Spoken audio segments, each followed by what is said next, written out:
Hello, my sleepy heads. It's good to have you back on History for Sleep. In the following minutes, you will experience a deep state of relaxation. This story helps you to easily sleep through the night, so you can get up energized in the morning. Not only will you fall asleep faster, you will also get rid of disturbing thoughts. Listen to these history stories for at least 10 days for the best results. The longer you listen to the video, the more likely you'll experience persistent and positive changes in the way you sleep. I wish you a great rest, and if you haven't already, we'd be very happy if you consider subscribing to the channel so you won't miss any new calming and relaxing history story. Tonight, we're going to drift gently into the world of the Vikings, a land of frost and fire, of long winters and endless nights. The Viking world was shaped by towering wooden halls and cold northern winds, where survival was as fragile as flame, yet as enduring as stone. Over the next couple of hours, we'll imagine what it was truly like to spend a single night inside a Viking longhouse. How families gathered close together, how warmth was shared, how sleep came slowly beneath heavy furs, and how the crackle of the hearth held back the darkness.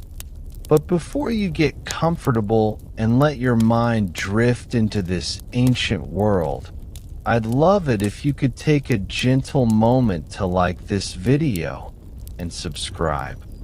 Only if these calm stories of the past bring you peace. Your support truly helps me grow and keep making these calm journey through time just for you. And in the comments, let me know where you're tuning in from and what time it is for you. It's always so wonderful to see our little community listening together from all corners of the world, quietly sharing these stories across space and time. So, settle in, dim the light, maybe turn on the fan, take a slow breath, and let us step softly into the Viking nights of the Norse, a world both distant and unforgettable, yet made for dreams. Now let's begin. Tonight, we begin a slow and gentle journey back through time, far from the glowing screens and restless pace of the modern world, and into a landscape shaped by wind, wood, and legend. This is the world of the Vikings, a people who carved their lives from the bones of the cold north, who sailed across wild seas, and who built their homes beneath skies that never truly slept. But tonight, we're not here to follow their raids or their conquests. We're here to slip quietly into their nights, into the warm, smoky interior of the longhouse where life unfolded after the day's labors had ended. As the darkness deepens around us, we'll step softly across the threshold of that world, imagining the crunch of snow beneath fur-lined boots, the whisper of a distant fjord breeze, and the orange glow of firelight flickering against rough-hewn beams. Let the present melt away as we move slowly, peacefully, into an age where survival meant community, where warmth meant closeness, and where sleep, though often hard-won, was one of life's most sacred treasures. To truly understand the Viking night, we must first picture the land itself, rugged and vast, shaped by glaciers and carved by rivers, a place where the cold could bite to the bone and the sun itself seemed to sleep through long, endless winters. The people who lived here, farmers, fishermen, traders, warriors, were not so different from us in their need for rest, comfort, and companionship. Yet their nights were longer, darker, and far more uncertain than ours. A storm could isolate a village for weeks. A failed harvest could mean hunger gnawed at empty bellies through the season. And so, when the sun dipped beneath the horizon and the world turned cold and still, the Longhouse became more than just a home. It was a fortress of warmth against the chill, a womb of light and life in a land that demanded resilience. Inside, families gathered close, not just for heat, but for safety, for stories, for the deep and unspoken comfort of being together. The Viking Longhouse was the beating heart of their daily existence, a structure both humble and extraordinary. It was long and narrow, built of timber and turf, its thick walls packed with earth to keep out the bitter winds. Inside, a single hearth burned steadily at the center, filling the hall with a smoky warmth that clung to woolen clothes and animal hides. Above, the rafters held the smell of wood and soot, and along the walls, raised platforms lined with straw, furs, and woven blankets served as sleeping spaces. By modern standards, it might seem sparse or uncomfortable, but to those who lived here, the Longhouse was a haven, a shared world where generations slept side by side, where animals sometimes rested under the same roof, and where the bonds of kinship were felt most deeply in the quiet hours of the night.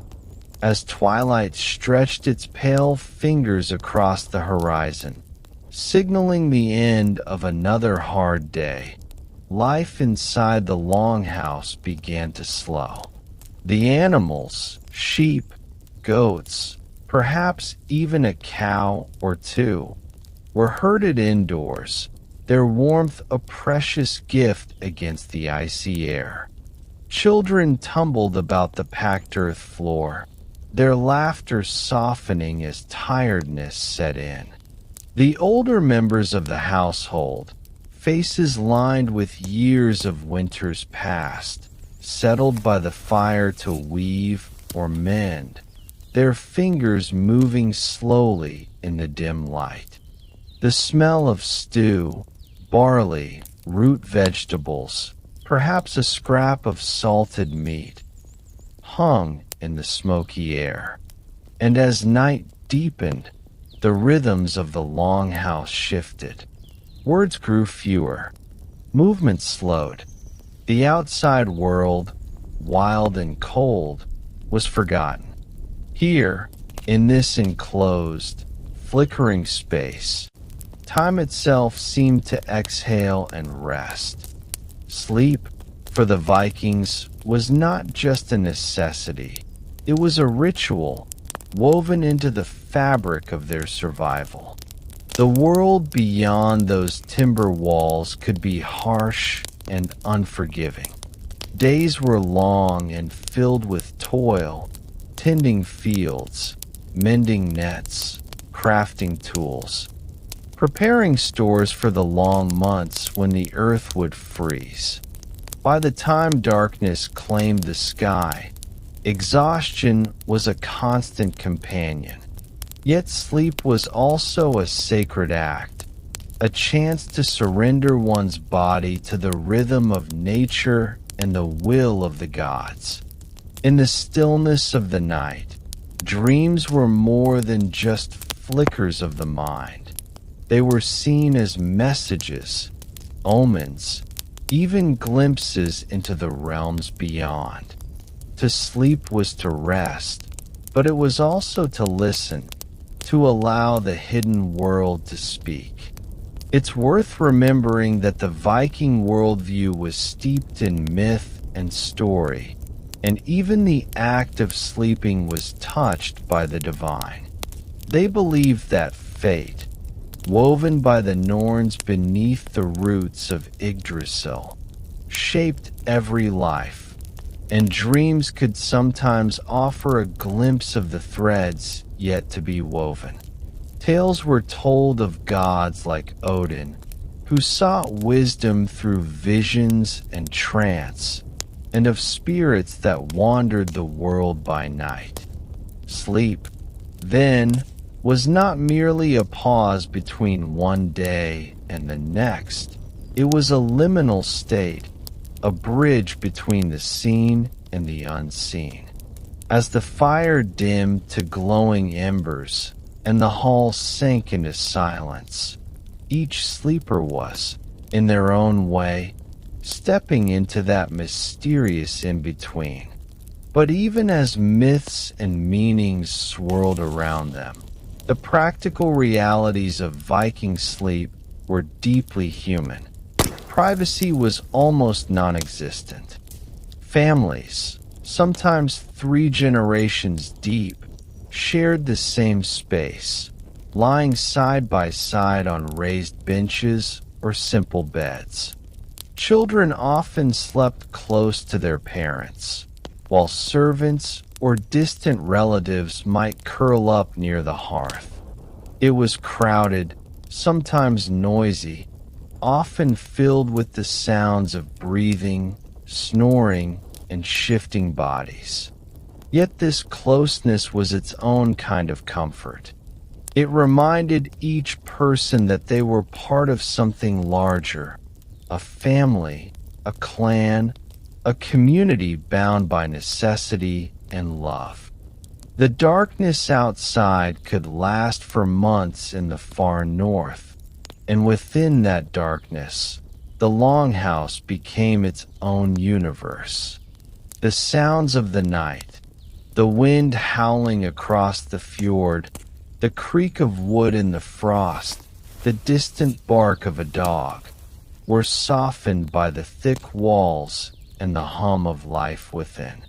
Shadows danced gently along the beams as the fire breathed low. Occasionally, someone would stir, feeding the flames or adjusting a blanket. Perhaps a child would wake from a dream and be soothed by a whispered lullaby.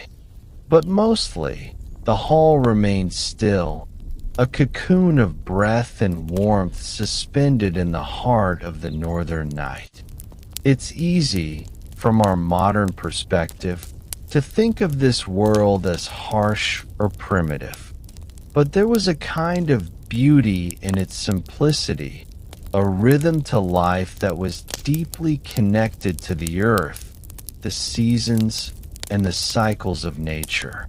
Sleep wasn't something to be optimized or tracked. It wasn't divided by alarms or interrupted by glowing screens. It came when the day's work was done, when the fire was low, when the darkness called. It was a shared surrender to the night, to the unknown, to the turning of the world beyond their control. And in that surrender, there was peace.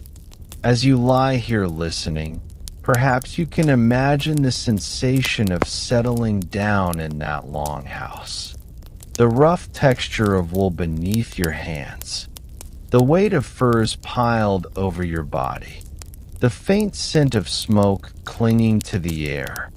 All around you, the soft rise and fall of sleeping breath, the quiet warmth of bodies close by. Outside, snow drifts silently across the land, and stars burn cold and bright above the fjords. Inside, the world is small, safe, and still. It is here, in this simple space, that generations were born, lived, and dreamed. And it is here that we, too, can rest. This journey into the Viking night is not just a history lesson. It's an invitation to slow down, to breathe deeply, to step into a different rhythm of life. The people of that age knew hardship, but they also knew how to endure it together. They understood that warmth was meant to be shared, that darkness could be softened by company, and that sleep, even in the harshest conditions, was a gift worth protecting. In their longhouses, they built more than shelter. They built a space where the human spirit could find rest. And so, as we continue deeper into this story, let your mind drift gently with it. The world of the Vikings is far away now, its battles fought, its sagas told, its gods half forgotten. But the heartbeat of their nights still echoes in the quiet corners of history. It hums in the hush of the longhouse, in the warmth of a shared fire, in the stillness that settles just before sleep. Let that echo guide you tonight as you slip further into rest, calm, safe, and surrounded by the memory of a world that once dreamed beneath northern skies. To imagine the Viking longhouse, we must first step into the northern landscape where it stood. Picture a valley, its slopes dusted with snow, a river running cold and clear, and beyond it, the endless stretch of dark pine forest. Here, against the elements, the longhouse rose from the earth like part of the land itself, low, broad, and sturdy, with walls made of timber and turf, a roof covered with sod that seemed to blend into the surrounding hillside. Unlike the stone castles of later centuries or the palaces of faraway empires, the Viking longhouse was not built to impress from afar. It was built to endure. Its strength lay in its simplicity, its closeness to the natural world, and its ability to provide shelter in a land where winters were long and unforgiving. Standing outside, one might see little more than a mound of earth with a sloping roof, but inside, a different world awaited, a world where light, warmth, and community could thrive against the encroaching cold. Crossing the threshold into the longhouse was like stepping between two realities. Outside, the world was stark and sharp, filled with biting winds and snow that stung the skin. Inside, the air was heavy with smoke, warmth, and the unmistakable scent of life lived in close quarters. The fire at the center of the hall burned constantly, its flames sending shadows climbing up the rough beams overhead. Thick smoke drifted upward, seeping out through gaps in the roof where no chimney stood, leaving the rafters blackened and the air hazy. To modern eyes, it might seem harsh, a space dimly lit, smoky, filled with the earthy smell of soil, animals, and humans alike. But to those who lived here, this was comfort. The warmth of the fire soaked into weary bones. The walls, thick with sod, muffled the howls of the night winds. The roof overhead, though low and heavy, offered safety from storms. It was a place that asked little more than patience and gratitude, a shelter against a world that could easily overwhelm those who faced it unprepared. The longhouse was more than a building. It was a living space where every element, served a purpose. At its heart, the central fire was both literal and symbolic, a source of heat, light, and food, but also the gathering point around which the household revolved. Along the sides of the hall, raised benches or platforms ran the length of the walls, serving as seating during the day and sleeping areas by night. These benches were lined with straw or hay, layered with furs and woolen blankets to provide what comfort they could. The floor was simple packed earth, hardened by countless footsteps, with the occasional scattering of rushes to soften it underfoot.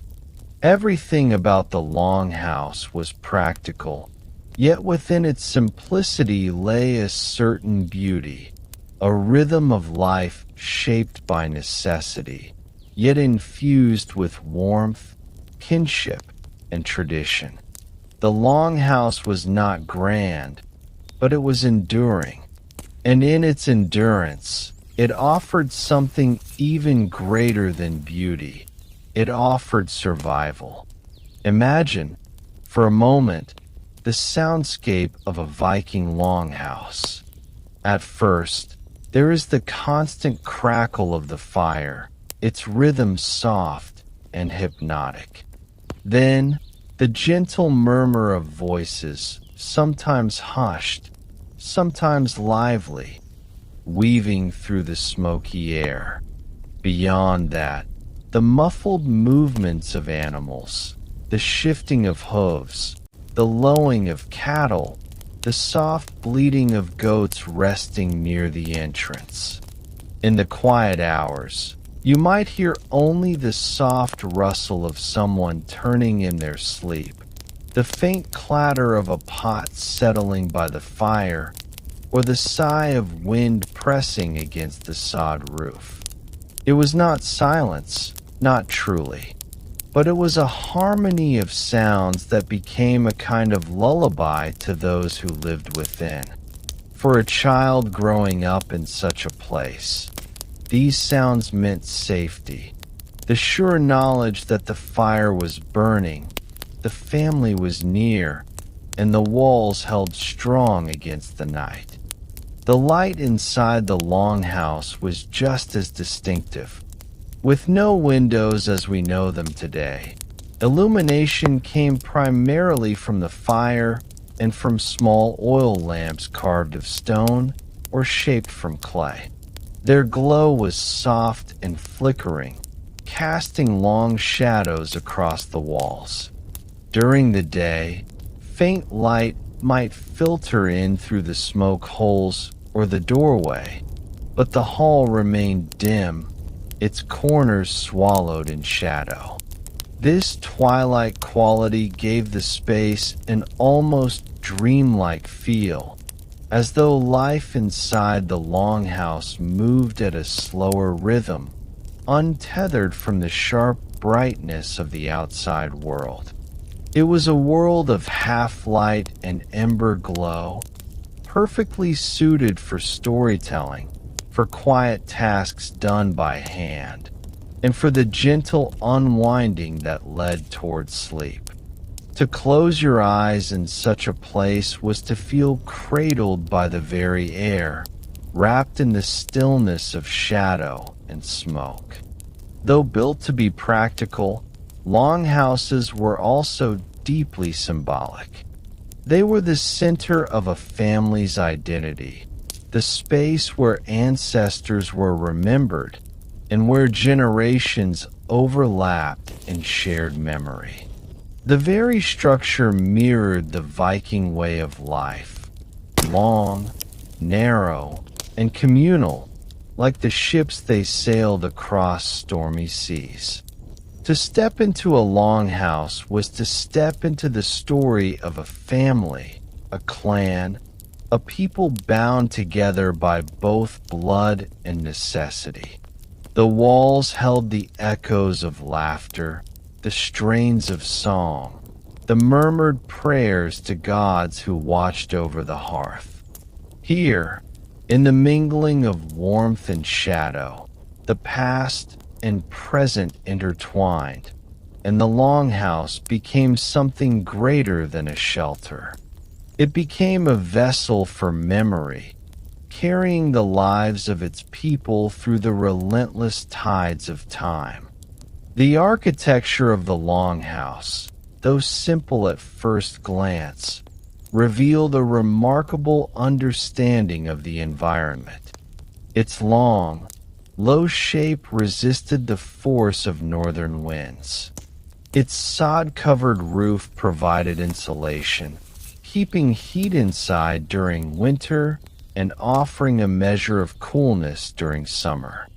Timber frames gave it strength, while the earthen packing of the walls connected it to the very land from which it rose.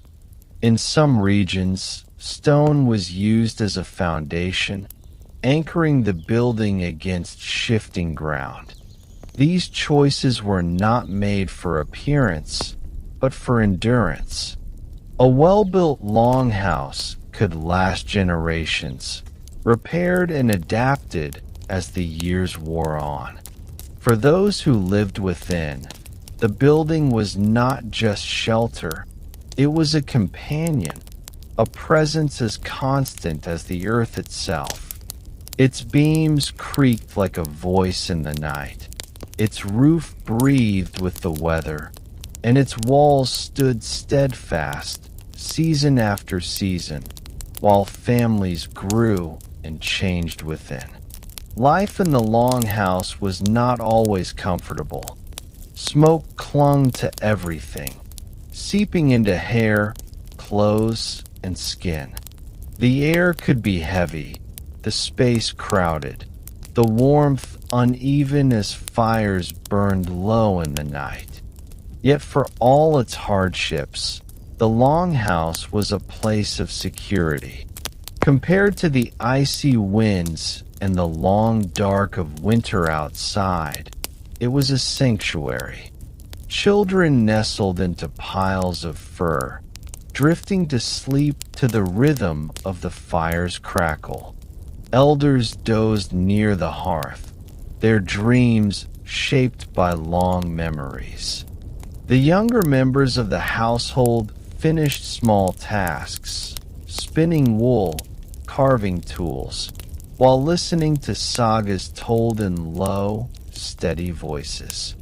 These shared rituals of life transformed the hall into something more than a structure.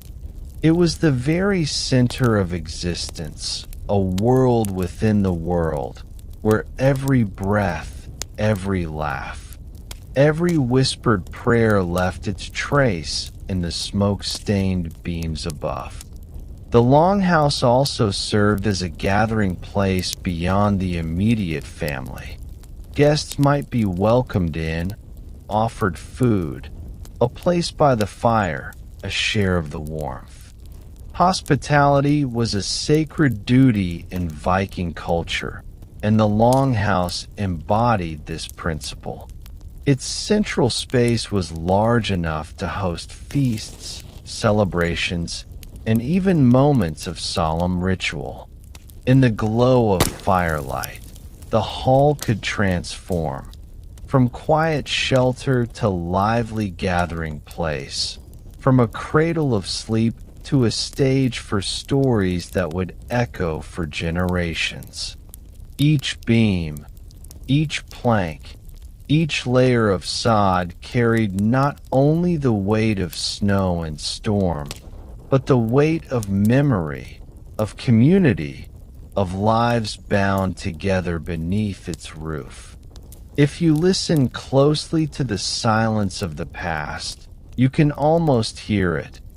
The hum of voices, the scraping of bowls, the rhythmic lull of weaving, the cough of the fire as another log is placed upon it.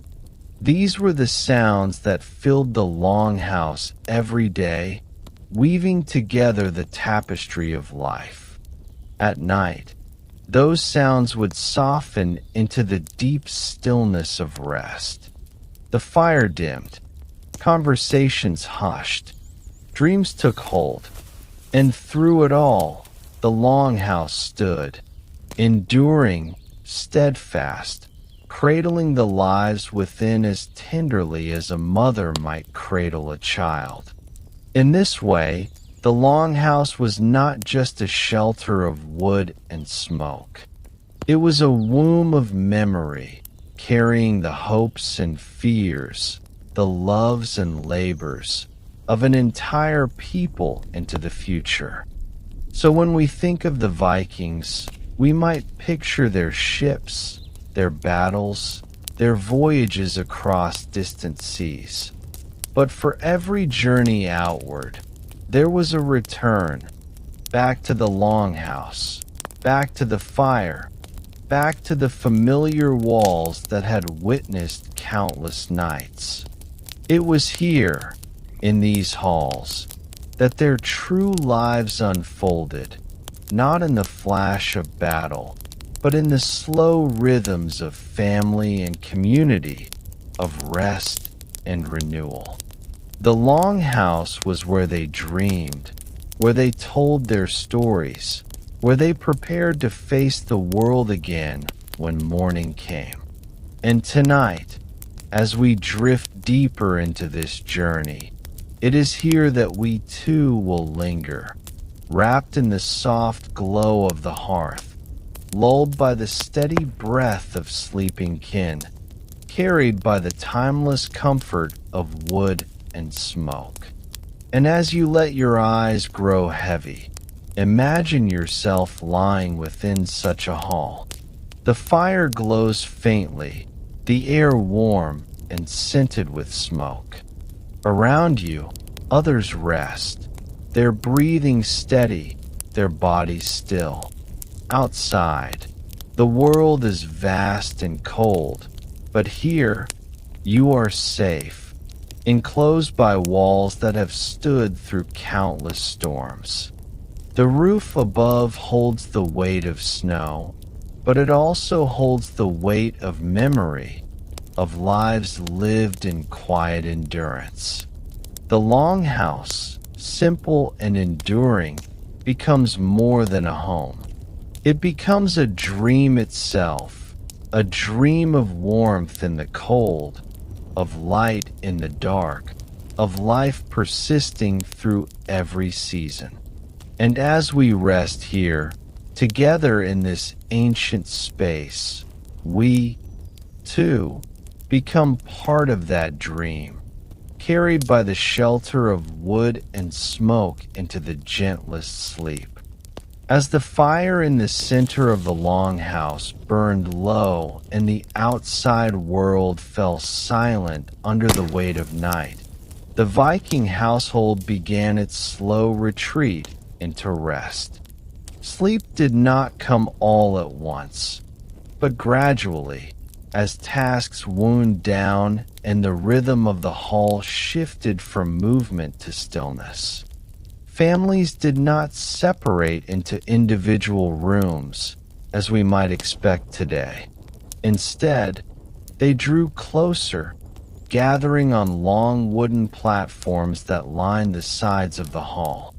These benches, raised above the packed earth floor, served as both seating during the day and as sleeping areas by night. There were no beds in the modern sense, no feather-stuffed mattresses, no neat division of spaces with doors and walls. Instead, the family lay together, shoulder to shoulder, wrapped in layers of fur and wool. Privacy was not part of Viking life, at least not in the Longhouse. Rest was communal, and in this shared closeness lay both comfort and survival. For in a land where frost crept into the bones of the earth itself, warmth was a treasure best shared, and family was the hearth around which all life turned. The arrangement of sleep inside the Longhouse reflected both practical necessity and the hierarchy of Viking society. The head of the household, perhaps a farmer or a local chieftain, would often sleep near the fire, where the warmth was strongest and the smoke less suffocating.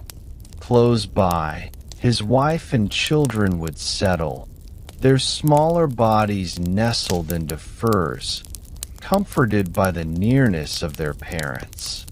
Servants, laborers, or distant relatives might claim spaces further down the benches, nearer to the walls, where drafts crept through and the warmth of the fire did not reach as easily. At times, animals might be tethered at the far end of the hall, their bodies adding another layer of heat to the enclosed space. It was not unusual for sheep, goats, or even a cow to spend the night under the same roof as the family, their muffled sounds and earthy smells part of the nightly tapestry. Such an arrangement may seem strange to us, but for the Vikings, it was a practical blending of life, human and animal together, sharing one breath of warmth beneath the shelter of wood and turf. The bedding itself was simple but effective. A layer of straw or hay was spread across the bench, softened further by blankets of wool or hides of animals taken in the hunt. Above this, heavy furs were laid, from deer, bear, or reindeer, depending on what could be found or traded. These furs were more than just coverings. They were shields against the long Nordic nights, capable of trapping the body's heat and holding it close. Families would often share these coverings, draping one large hide over several bodies at once, so that warmth passed between them in a steady, unbroken flow. Children might curl up against their parents, their small hands clutching at the fur, their breathing slow and even as sleep claimed them. Couples lay together, not only for warmth, but for the closeness that bound them through long winters. Even in this crowded, smoky hall, there was an intimacy that came from shared survival, an unspoken understanding that to endure the night was to endure it together, side by side, breath by breath. It is easy to imagine that such nights were not always quiet. The longhouse echoed with the ordinary sounds of sleep, the low rumble of snores, the shifting of bodies against straw, the occasional cough or murmur from one drifting in dreams. A child might wake, startled by a nightmare, and be comforted by a parent's gentle touch. An animal might stir, its hooves thudding softly against the floor. Yet these noises were not disturbances in the way we might think of them today. They were part of the soundscape of Viking life, woven into the nightly rhythm like the crackling of the fire or the whisper of wind against the sod walls. They offered reassurance rather than disruption, signs that life was near, that warmth was shared, that no one faced the dark alone. In the intimacy of the longhouse, even rest was communal, and the night became a kind of shared dream, a chorus of breath and sound that carried the family together into morning. The closeness of Viking sleeping arrangements also reflected a deeper cultural truth, that individuality was less prized than belonging. In the longhouse, no one drifted alone into the vast darkness. Every night was a reminder that survival was collective, to be wrapped in the same furs as your kin, to hear their breathing beside you, was to feel anchored in a world that could otherwise feel harsh and uncertain. In such intimacy, bonds deepened. Parents told quiet stories to their children as they settled beneath the covers, passing on sagas of gods and ancestors. Lovers whispered in the dim glow of the fire, their words half hidden by the crackle of wood.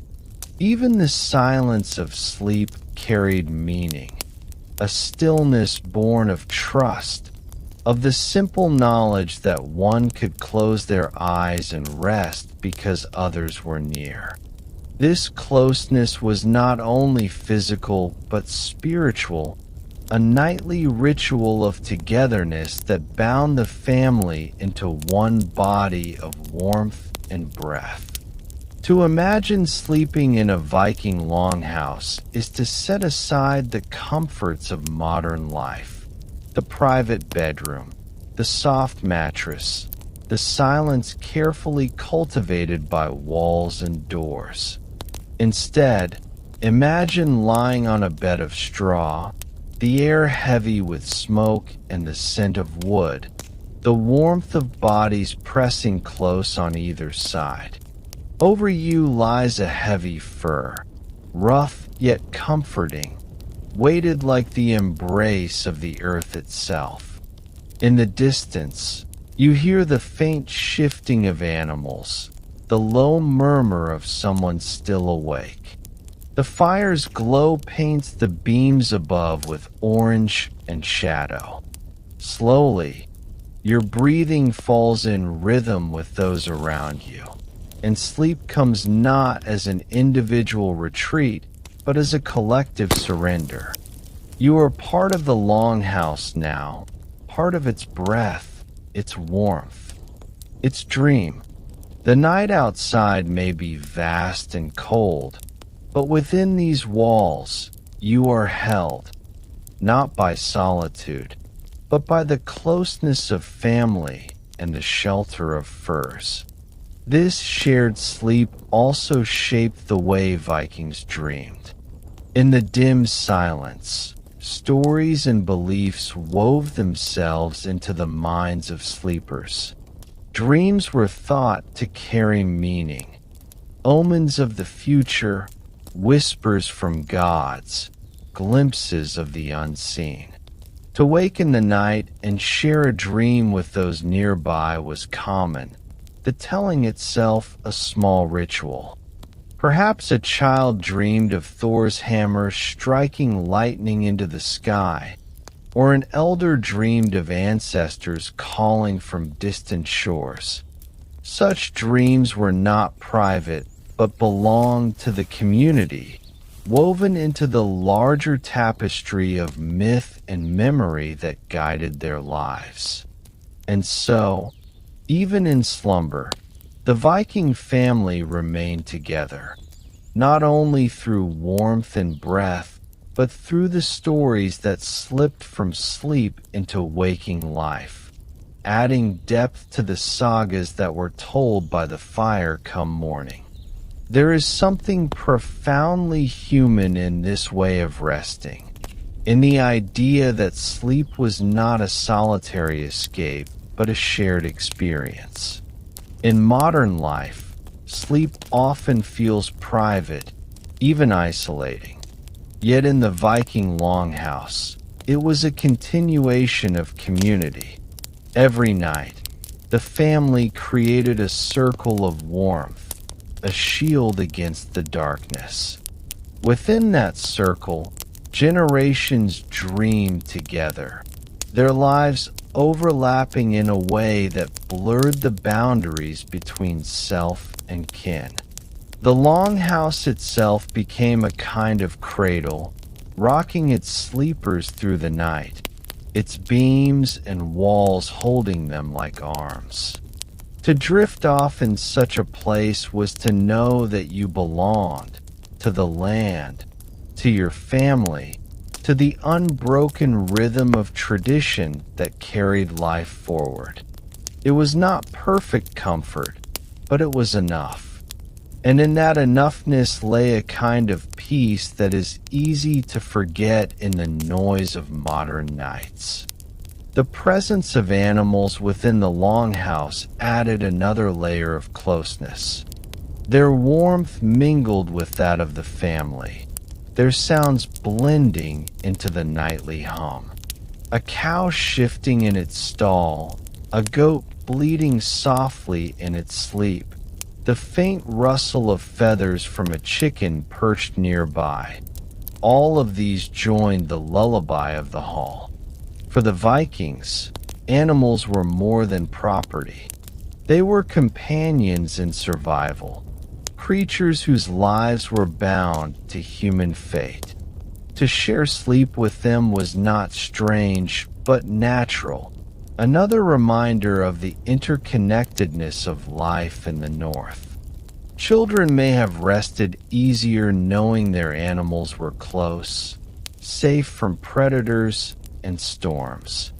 And perhaps, in the deep hours of night, the sound of a cow's steady breathing or the warmth of a sheep pressed against the wall offered a comfort as deep as that of any family member.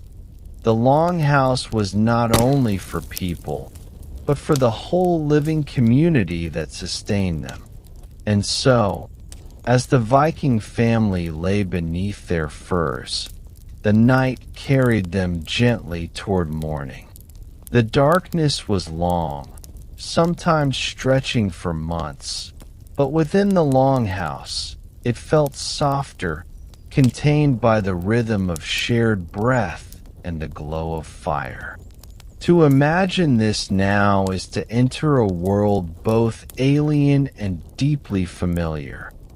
Alien in its closeness, its simplicity, its smoky air and earthy scents. Familiar in its intimacy, its warmth, its human need for connection.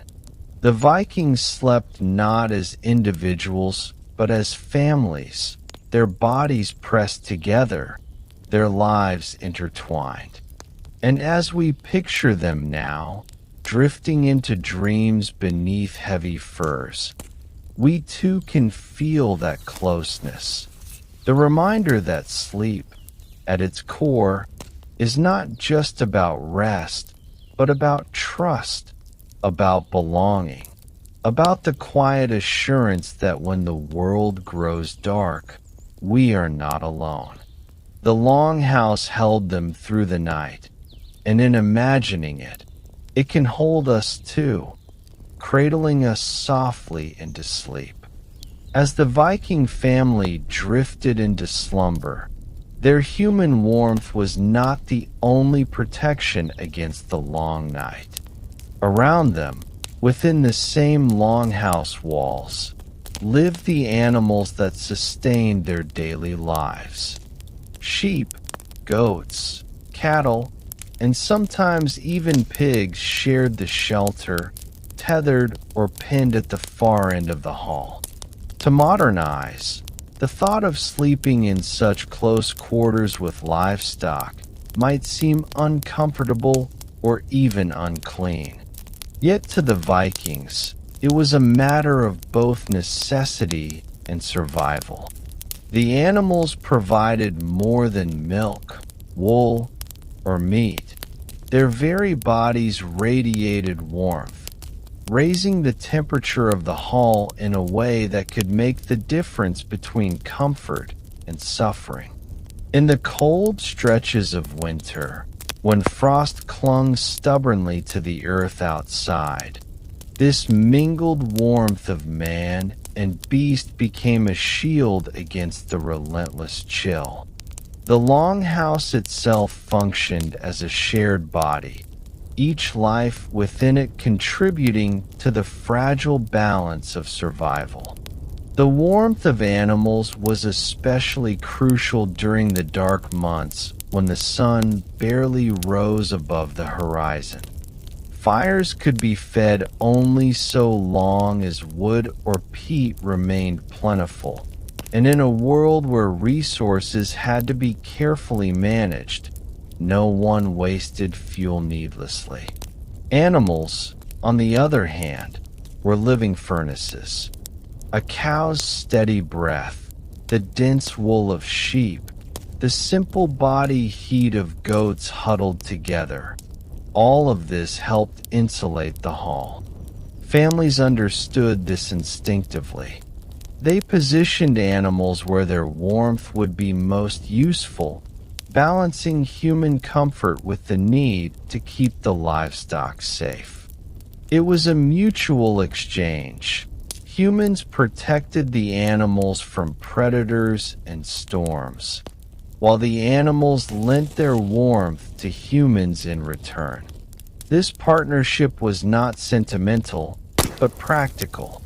It was born from the harsh necessity of northern winters, where every ember of heat mattered. Beyond warmth, the presence of animals inside the longhouse brought a sense of reassurance.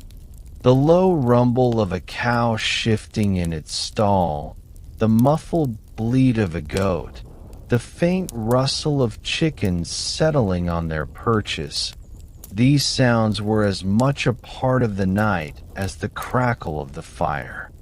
For Viking children, such noises were familiar lullabies, proof that the animals were close and safe. In a world where wolves prowled the forests and storms could sweep across the land without warning, knowing that their animals slept within the same walls gave peace of mind. Animals were wealth, food, and clothing rolled into one, and their survival was inseparable from that of the family.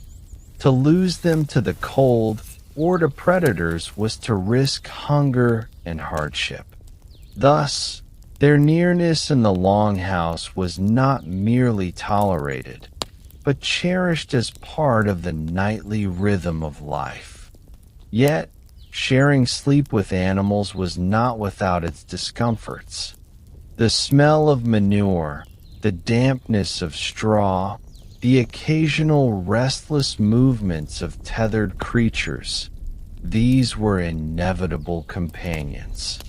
But rather than seeing them as intrusions, the Vikings accepted them as part of the natural order.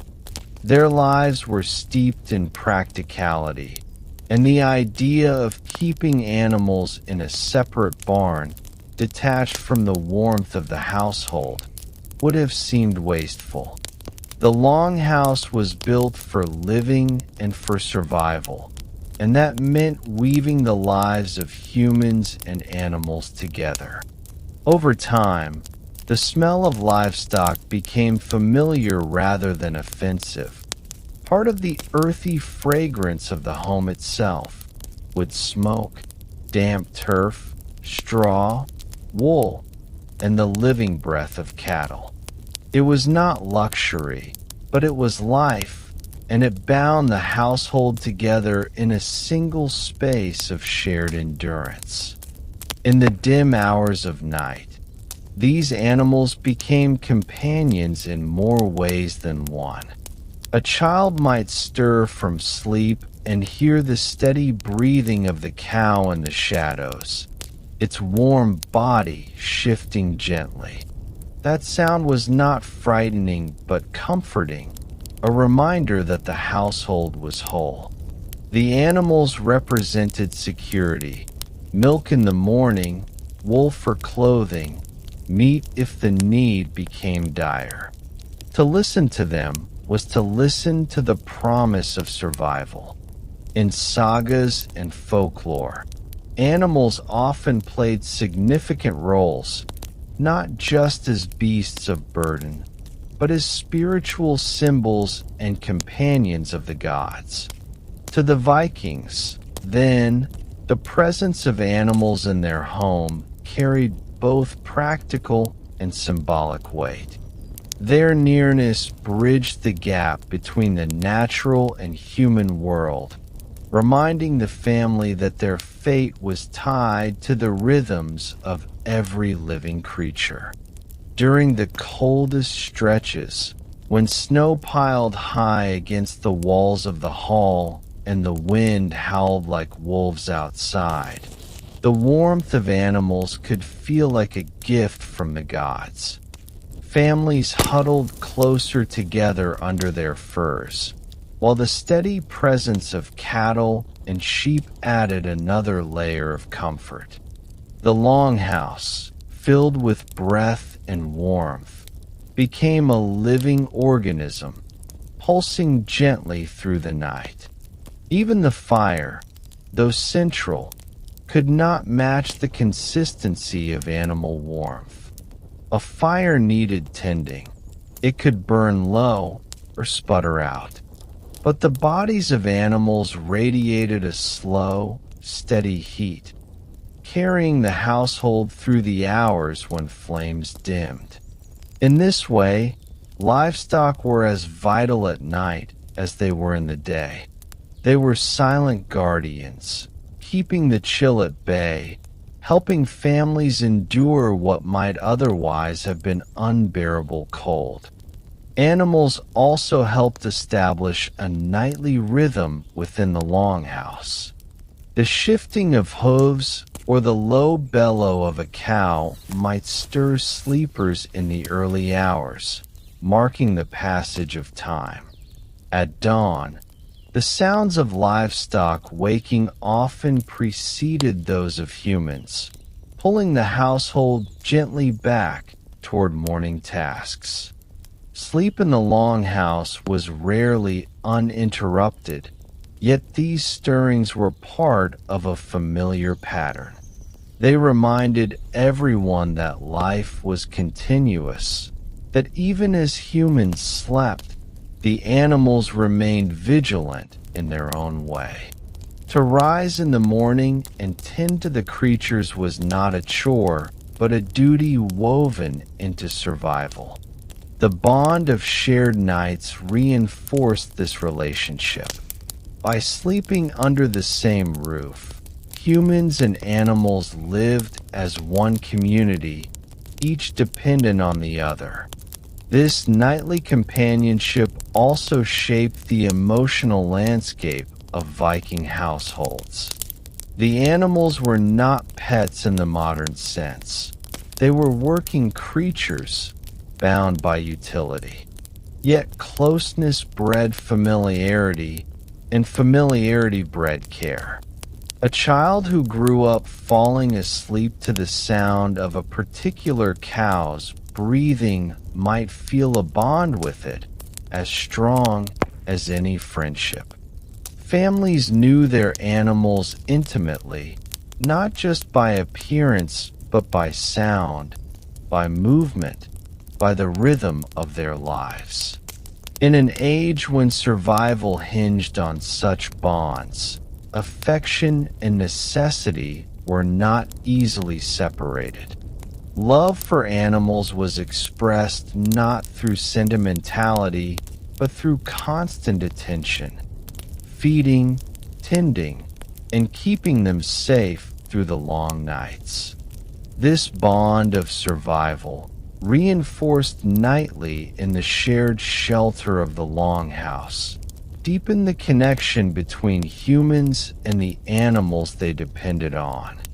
The mingling of warmth, smell, sound, and presence created an atmosphere unlike any modern home. To imagine it is to step into a hall alive with breath, human and animal weaving together in a single cloud that filled the smoky air. It was an environment both raw and intimate, one that reminded everyone inside of their place in the cycle of life. The walls did not separate species, but enclosed them together in mutual survival. Each night was a quiet contract. Humans offered protection and animals offered warmth. In that contract lay the fragile balance of life in the North. For the Vikings, it was simply the way of things, an unspoken truth that shaped their existence from birth to death. And so, As the family drifted into deeper sleep, their animals nearby, the longhouse became more than shelter. It became a living symbol of resilience. Within its smoky walls, warmth was shared, survival ensured, and the fragile thread of life held steady against the cold. The animals in the night were not secondary companions, but essential partners, each heartbeat contributing to the endurance of the whole. To imagine this now is to feel the profound closeness of a life in which human and animal were bound together, not by choice, but by necessity. It was a closeness that modern comforts have hidden from us, yet one that still whispers across time. The memory of nights when survival was a shared endeavor, and warmth came not only from fire, but from the living breath of every creature under the same roof. As darkness settled fully across the northern landscape, life in the Viking Longhouse slowed into a gentle rhythm. The labors of the day had ended, tools were set aside, animals tethered, and the family gathered closer to the central hearth where the fire flickered against the smoky beams. It was in these hours before sleep that the household found its most precious moments of unity. The crackling fire was more than light or warmth. It was the heart of the home, around which meals were prepared and memories formed. Before drifting into slumber, families often lingered in its glow, sharing simple rituals that tied their days together. Food passed hand to hand, stories murmured like lullabies, and the quiet comfort of being sheltered against the night. These rituals were not grand ceremonies, but steady, familiar patterns, the daily weaving of human connection.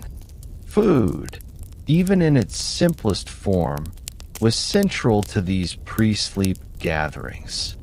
The day's final meal was rarely a feast, for resources were precious and had to be stretched carefully. Yet, even a humble bowl of porridge, a piece of dried fish, or a sip of ale carried comfort. Eating together was not just about sustenance, but about reassurance. It reminded each member of the household that they had survived another day, that the fire still burned, and that tomorrow promised the same.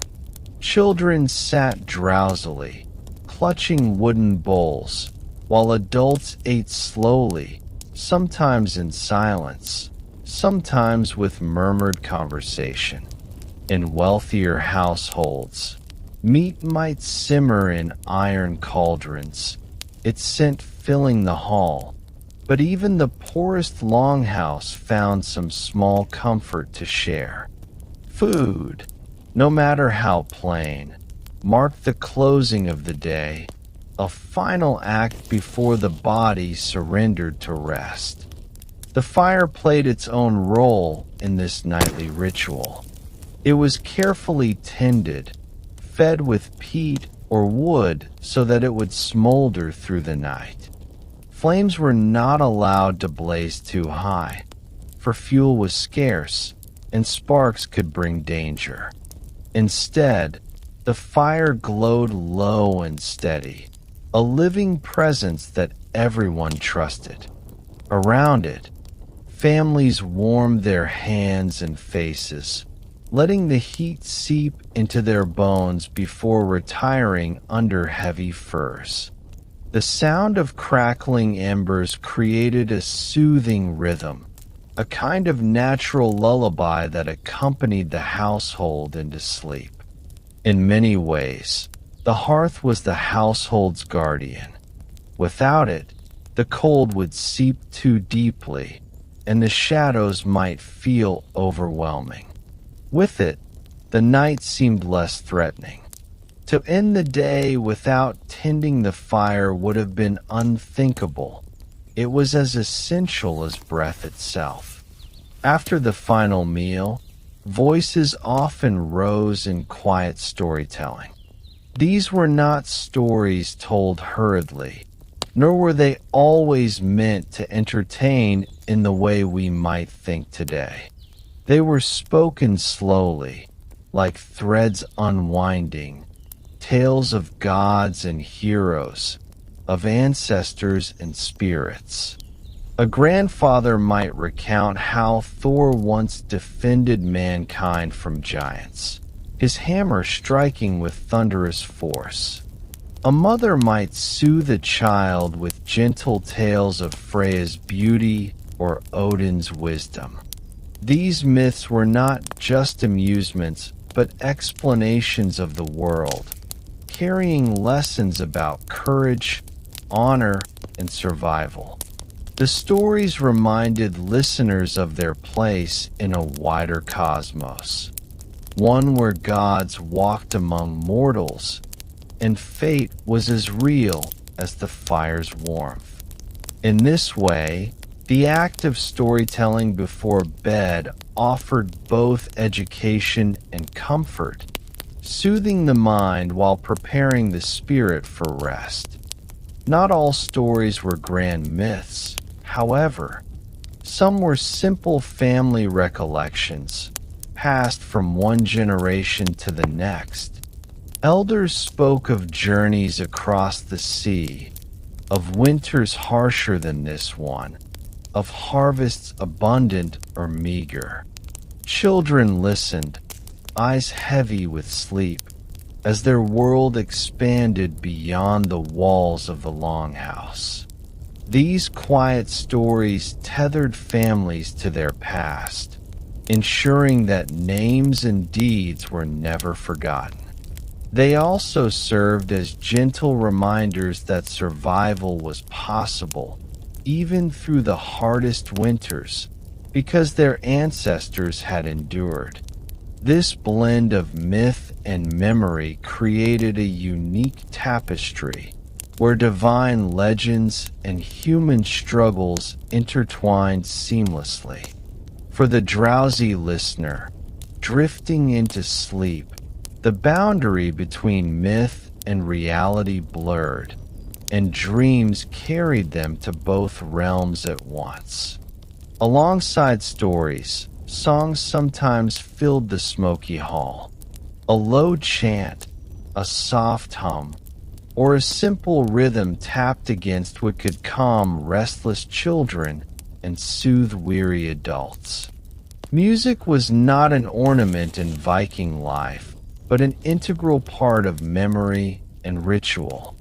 A lullaby sung by a mother might carry the same melody her grandmother once sang. The sound passed through generations like a living heirloom. The words might change, but the tone, low, steady, and repetitive, was timeless. In such moments, the longhouse became not only a place of shelter, but also a vessel of continuity.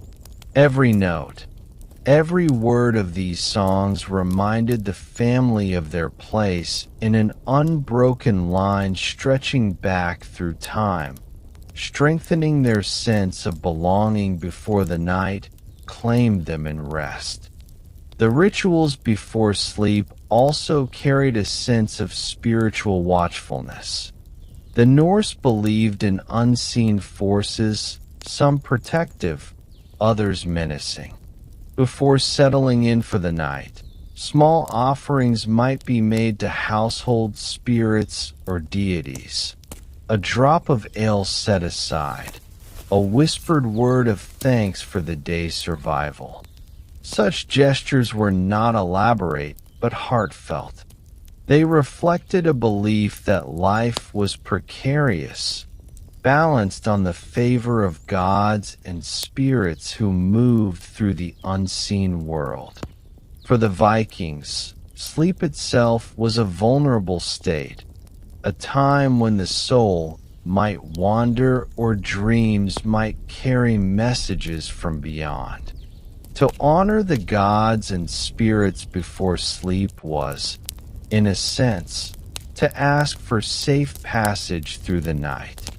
These nightly patterns, food, fire, story, song, and prayer, wove together into a comforting fabric. They gave the family a sense of order, a reassurance that no matter how chaotic the world outside might seem, life within the longhouse followed a steady rhythm. For children, these rituals carved the boundaries of safety, guiding them gently into sleep. For adults, they reaffirmed bonds of kinship and responsibility. In a world where each day carried uncertainty of weather, of harvest, of survival, the predictability of nightly rituals became an anchor. It allowed the mind to relax, to drift into dreams without fear, knowing that the fire was tended, the animals were near, and the gods had been honored. Imagine the scene. The family gathered close, bowls empty and set aside, the last murmurs of story fading into silence. The fire glows low, shadows stretching gently across the walls. A child leans against a parent, eyelids heavy, lulled by the warmth and the hum of voices. Outside, the wind rattles against the turf roof, but inside the hall, the family feels enclosed, wrapped in a cocoon of familiarity and safety. This moment, quiet, unremarkable, and yet deeply human, was repeated countless times across centuries. It was a ritual that required no wealth, no grandeur, only the steady rhythm of daily life and the unbreakable bond of shared survival. For the Vikings, these evenings before sleep were as vital as any raid or voyage, for they preserved the spirit of the household. And as the family finally lay down, furs pulled close, stories echoing faintly in their dreams, the longhouse grew quiet again. Only the fire crackled softly, a patient guardian through the night. The rituals of food, fire, storytelling, and song faded into memory, replaced by silence and sleep. Yet their impact lingered, carrying comfort into the dreams of those who had gathered. Each night's ritual was more than habit. It was survival made tender, necessity transformed into warmth. In the timeless glow of the longhouse hearth, the Vikings found both rest for their bodies and solace for their souls. It was in these nightly rituals, humble yet profound, that the heart of their world revealed itself most clearly, a world bound by kinship, myth, and the simple miracle of enduring through another night. As the fire dimmed to a gentle glow and silence settled within the longhouse, another realm began to stir, the world of dreams. For the Vikings, sleep was never seen as an empty void, but as a threshold, a place where the living could wander, where the mind might touch forces beyond the waking world. Dreams were often thought of as messages, sometimes gifts from the gods, sometimes warnings, sometimes simple wanderings of the soul. To slip beneath a heavy fur and close one's eyes was to enter a space where the ordinary rules of life gave way to the mysterious. The Vikings lived in a cosmos steeped in myth, and the idea that dreams carried weight and meaning came as naturally to them as breathing. They did not dismiss dreams as illusions. Instead, they wove them into the fabric of daily life, treating them as whispers of truth from the unseen. The Norse believed that dreams could travel along unseen pathways, bridges between the human soul and the divine.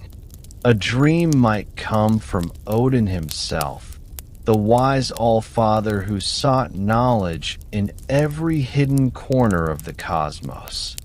A vision of battle could be a warning from the god of war. A gentle dream of harvest might be a blessing from Freyr, lord of fertility.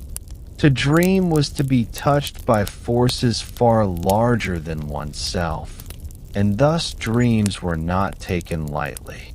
Elders might interpret them, looking for patterns, omens, or messages that could guide the family. A dream of water might suggest an upcoming voyage. A dream of wolves could warn of danger nearby. For the Vikings, these nightly visions were a language to be learned, a script written not on parchment but in the restless theater of sleep. There was also the belief that the soul itself could wander during the night. Known as the Hugr in Old Norse thought, this part of the self was seen as mobile, able to travel while the body lay still.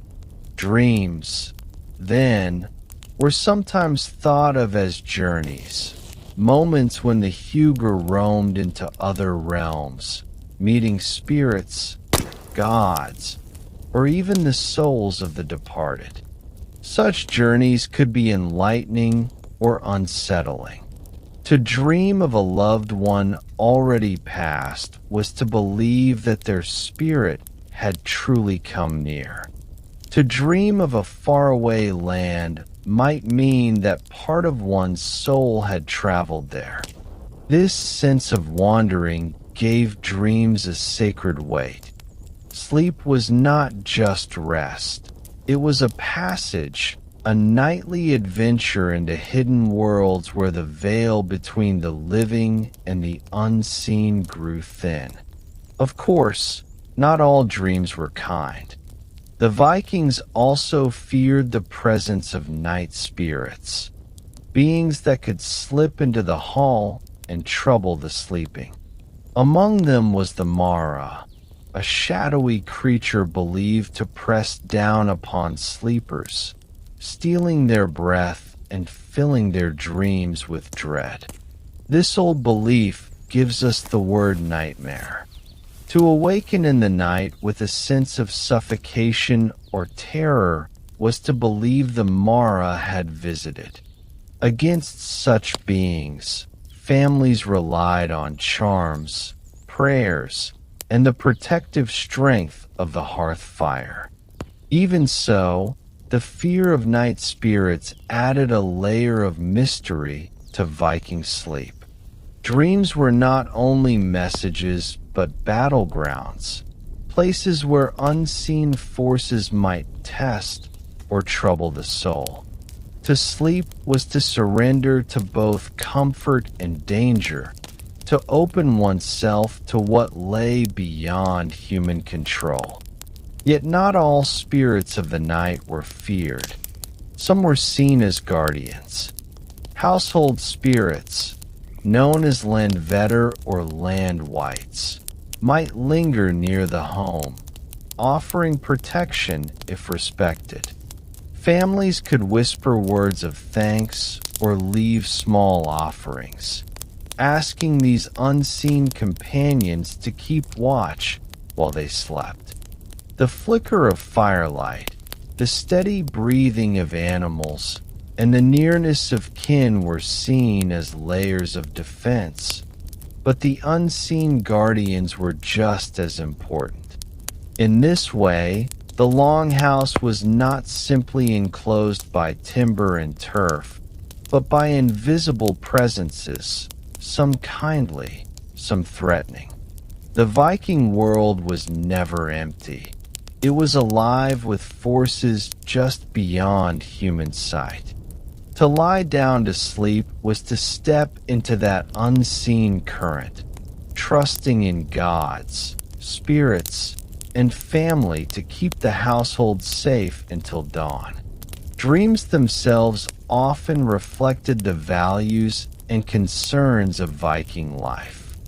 Warriors might dream of battlefields, axes gleaming, or ships riding high upon the waves.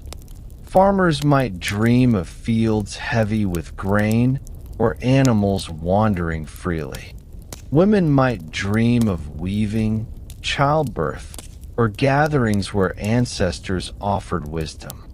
These dreams were not random. They mirrored the daily rhythms of life while adding layers of meaning. A warrior who dreamed of victory might take it as a sign of future glory. A farmer who dreamed of failed crops might warn the household to prepare for scarcity. Every dream was worth notice, for each contained within it the possibility of divine communication. In this way, even as the body rested, the Viking mind remained alert, listening for meaning in the shadows of sleep. Among the most powerful dreams were those believed to be prophetic. The sagas tell of seers and dreamers whose visions foretold the fates of kings, the outcomes of battles, or the deaths of heroes. These tales reflect how seriously the Norse treated the dream world. A single night's vision might shift the course of a journey or influence the decisions of an entire household. While not everyone claimed such insight, most families believed in the possibility. To wake with a vivid dream was to carry a responsibility, to share it, to interpret it, to heed its message. In a world where fate, WIRD, and destiny were woven by unseen hands, dreams were considered threads of that great tapestry, glimpses of what was to come. Sleep was not merely passive rest. It was an encounter with the mysteries of destiny itself. Children, too, lived within this world of dream and spirit. They were told stories of gods visiting in sleep, of animals who spoke in the night, of ancestors who offered blessings through dreams. For them, these tales were not frightening but reassuring. To dream was to feel connected, to family, to gods, to the wide and living world. Parents might soothe children's night fears by reminding them of Freya's gentle presence or of Odin's wisdom guiding them even in dreams. Thus, sleep became a kind of classroom where lessons were not taught in daylight but whispered in visions. Children learned early to listen to their dreams, to see them not as accidents but as part of the rhythm of life, a nightly conversation between the human heart and the wider universe. For the weary Viking, then, sleep was never empty. It was filled with firelight fading, with the presence of kin and animals, with the invisible nearness of spirits, and with the uncharted journeys of the dream realm. To modern ears, this may sound strange, but for the Norse, it was natural. The world was alive at every level, from the timber beams overhead to the gods who shaped the stars. Sleep was simply another layer of that world, one more thread woven into the endless fabric of existence. And so, when a Viking laid their head upon straw and fur, they were not slipping into isolation, but stepping into a vast and intricate web where gods, ancestors, and unseen beings waited in the quiet corridors of dream. As dawn approached, and the first pale light of morning crept into the smoky hall, the dream world loosened its hold. Sleepers stirred, some carrying fragments of visions still clinging to their minds. A dream of calm seas might bring hope. A dream of restless wolves might bring unease. Either way, the dreams of the night became part of the day, discussed quietly over the morning's work, woven into choices and plans. In this way, the Vikings lived with their dreams as companions, not distant fancies, but living guides. The night had passed, filled with spirits, stories, and visions, and now the household turned once again to the labor of survival. Yet in the soft hush of morning, the memory of the dream world lingered, a reminder that every night carried whispers from beyond, shaping the rhythm of life in ways both seen and unseen. As the final embers of fire fade into the quiet, the Viking Longhouse stands as more than a shelter. It is a space alive with history, warmth, and breath, a place where life and sleep intertwine. To close our eyes within this hall is to feel the echo of countless nights, the rhythm of bodies rising and falling together beneath layers of straw and furs. The Longhouse is not merely wood and smoke. It is the heartbeat of a community, carrying generations through darkness with the comfort of kinship, firelight, and shared stories. Sleep here is not an isolated act, but a tapestry of life, where humans and animals, myth and memory, converge beneath a low, smoke-darkened ceiling. Each night in the Longhouse begins as a slow descent into calm. The labor of the day ends, tools are laid aside, and the family gathers near the fire. Simple rituals, the sharing of a final meal, the tending of the hearth, the telling of stories, soften the edges of reality. These acts prepare the mind and body for rest, while reinforcing the invisible threads of family and community.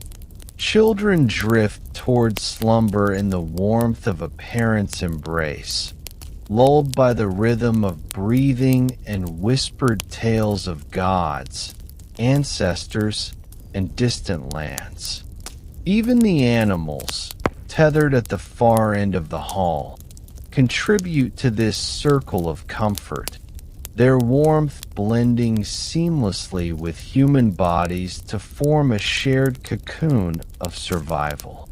Sleep in a Viking longhouse was communal by necessity, but it was also profoundly intimate. There were no closed doors or separate rooms. Privacy was secondary to survival. The furs that covered bodies did more than ward off cold. They carried the scent, the presence, and the closeness of family. Children curled beside their parents, couples pressed together, and the entire household rose and fell with the unspoken rhythm of shared warmth. Modern notions of solitude would have seemed strange here. In the longhouse, rest was an act of togetherness, a nightly ritual of trust, a promise that no one faced the darkness alone.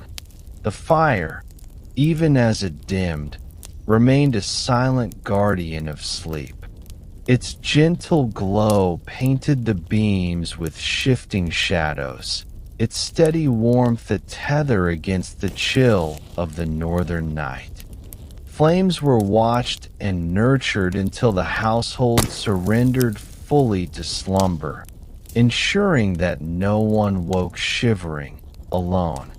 Alongside fire, the low rumble of animals, cows, goats, sheep, created a soft, living soundtrack. The longhouse was alive even in stillness, breathing with the bodies it sheltered, carrying each occupant through hours of darkness with steady, shared presence. The Norse world imbued sleep with meaning beyond warmth or rest. Dreams, shaped by gods, spirits, and unseen forces, drifted through the minds of sleepers. Messages and omens were woven into visions, while ancestral stories and the rhythms of the household echoed softly in the subconscious. Night spirits could visit, both protective and unsettling, reminding the Vikings of the delicate balance between life, death, and the unseen. To close one's eyes was to enter a liminal space where myth and memory, fear and hope coexisted alongside physical comfort. Sleep was not a retreat, but a continuation of life in a different rhythm, just as vital and just as alive. Even the simplest aspects of Viking life, the shared meal, the tending of furs, the humming of a lullaby, carried significance in the realm of sleep. Each act reinforced safety, connection, and routine. The longhouse, with its smoky air and straw-lined benches, was a vessel of continuity, binding the present to the past. Generations who had walked these halls, fed the hearth, and whispered stories to sleeping children were connected across time through the very act of nightly rest. Sleep was a bridge, linking life and tradition, the human world and the unseen. To imagine lying within the longhouse now is to feel a profound calm.